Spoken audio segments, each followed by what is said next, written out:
All right, this is one I've been looking forward to ever since the reveal. I was a wrestling fan in the 80s. I loved the Hasbro figures. This is by Epic Toys. The Killer Bees, Jumpin' Jim Bronzell, and B. Brian Blair. You cannot have anything cooler than this coming out right now. I love it. I can't wait to dive into it. This is my first official and only that I have so far, and hopefully not last, review from Epic Toys. So as we look at the packaging for this, this is fan-flippin'-tastic. The face, we'll get to that in a second. I love the caricatures up on the top. The packaging is great. It's that retro vibe of vintage toy goodness, the vintage toy Hasbro tag teams. And with all these third-party coming out of the tag teams, back in the day, Hasbro did not have a lot of tag teams. So the packaging on this is the fancy. You could pull this out and save it, card, uncard, whatnot. But we're going to turn it right around. And as you see, they do have a ton, and I mean a ton of reveals for this. So Demolition, this is going to be a big one for me because there's several of these that I like. I had to jump on Bobby the Brain Heenan. That's going to come in a future video, so that will be fun. For me, they are getting characters and wrestlers from my childhood, which is fantastic. So we got Demolition. Awesome. I have seen pictures of this Powers of Pain, and it's some of the best stuff I've ever seen. I sadly missed out on it, so on eBay, they're about double the price, but I may have to jump on the grenade and do that because it looks so good. Young British Bulldogs, Rhythm and Blues, Greg Valentine, Diamond Dallas Page. We mentioned Bobby Heenan. We have an Eddie Guerrero. At Sushi Onita, I don't know who that is. Maybe I should comment down below. Awesome. With Nikolai Volkov, you got Boris Zukov, I believe is how you pronounced his name back then. And then we got one that came in with a Ric Flair. This is a possibility for me out of these. Bobby Heenan's a no-brainer, but he's sitting right at my feet right now, and I can't wait to dive in for a review on him. Boris is probably a get if these things with quality are good, and maybe all at the tag team. So if we look down here, we have kind of the clip card, the keepsake here. The Killer Bees, B. Brian Blair, and Jumpin' Jim Brunzell, 6'1", 5'10". Exciting for fan favorites, Blair and Brunzell caused a buzz in the late 80s. The Bees were able to outsmart many of their opponents because of their masked confusion, which goes right here. We'll look at that. If anybody wants to look at Epic Toys, you could scan the Q, is that a Q quick card, QC code, whatever that, this thing right here that maybe if you stare into it long enough, a ship will pop into it. But look them up. You could see the good stuff that comes to it. And then at Epic Toys, it looks like we got the concept art and all the people who are responsible for this, which is fantastic. So the only thing we've got to remove is this, and it does a pretty good job of not relieving any kind of nastiness. And the card just slides up, and bam, we have some toys. We're going to lay them down here as such. That just goes to the side, which is fantastic. Let's put that to the side. I don't want anything to get on it. And then let's take a look at Jumpin' Jim first. Jumpin' Jim Brunzell. So if we pull them out, all right, so we've got articulation here, which is nice. Bends at the elbow. These do not have action like the Hasbros do. So the only articulation should be at the arm, which rotates, which is nice.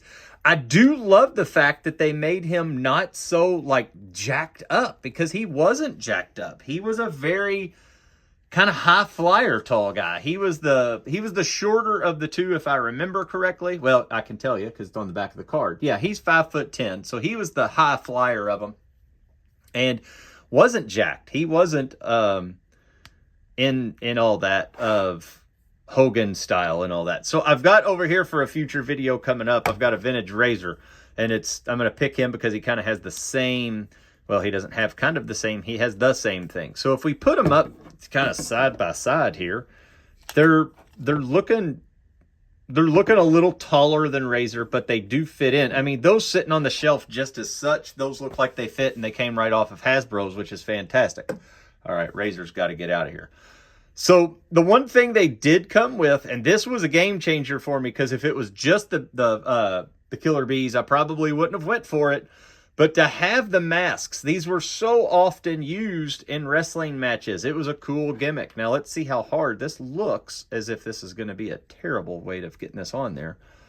But maybe not. So let's see. If we hold it there, it's a stretch good. I don't know. Let's see. Tight fit, but it does go on. Can we get it all the way down? There we go. All right. I think that is awesome.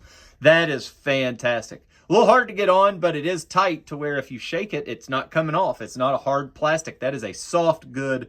That is fantastic. Great action figure right there. We're going to set good old Jumpin' Jim Bronzell up there, and we're going to look at B. Brian Blair. So if we look at B. Brian Blair, if you'll notice, the boots were a little bit different there than his.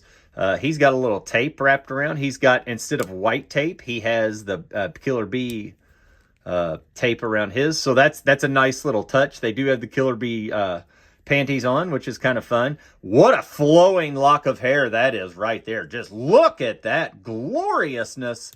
Whoa, I love it. B. Brian Blair with a mullet from the 80s for all. There's no way that mask's going over him.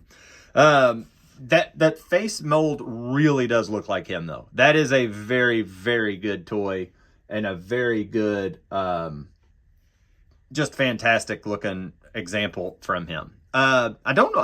I should have looked it up before I did this. I'm not so sure if they're alive or if they've passed. I think they're alive still. So again, that's a comment thing. You can tell me. Looking over the paint, I just dig it. I dig it a lot. So let's see if his beautiful little mask will go on him. It's the same mask. So that's good. I will say a young Jeremy would have had this. These things would have lasted 10 seconds with me in my young age. So this one is a little bit harder to get around all that flowy mullet goodness, but does go on and does look nice. Look at that. It's a very good representation of them. I don't know if it's because of how it was sewn, but I don't remember them having this, but it looks like they've got like little bee antennas at the top of them, which is kind of cool. I'm probably going to display them in this manner. I'm probably going to go one mask off, one mask on, so you can know who it is. But you can definitely tell the difference of the boots there. We have a whole yellow with a black lace, and then we got a yellow with a black stripe. The trunks are looking pretty identical. He does have a little bit of a tan more than Brunzell does, which is great. They're both smiling. They're both baby faces. They're both good guys. They're looking great. For me, these are absolute knockout of the park figures. With that being said, we're probably going to be seeing some Demolition. We're probably going to be seeing some Powers of Pain. And you're definitely going to see Bobby. I've said it 100 times. And Boris is probably coming to the family here soon, because those are the ones from my childhood that I absolutely loved. Loved watching them with my grandpa, and it was fun. And collecting these is great. So 10 out of 10 for me. I love it. So what we've got B. Brian Blair, Jumpin' Jim Brunzell, and we've got the Killer Bees, the wrestling, what do they call this? The wrestling megastars from Epic Toys, which is right here. If you need it, I would go get them. I'm not affiliated with them at all, but I say it's worth it. Killer Bees, 10 out of 10. Until next time, see ya.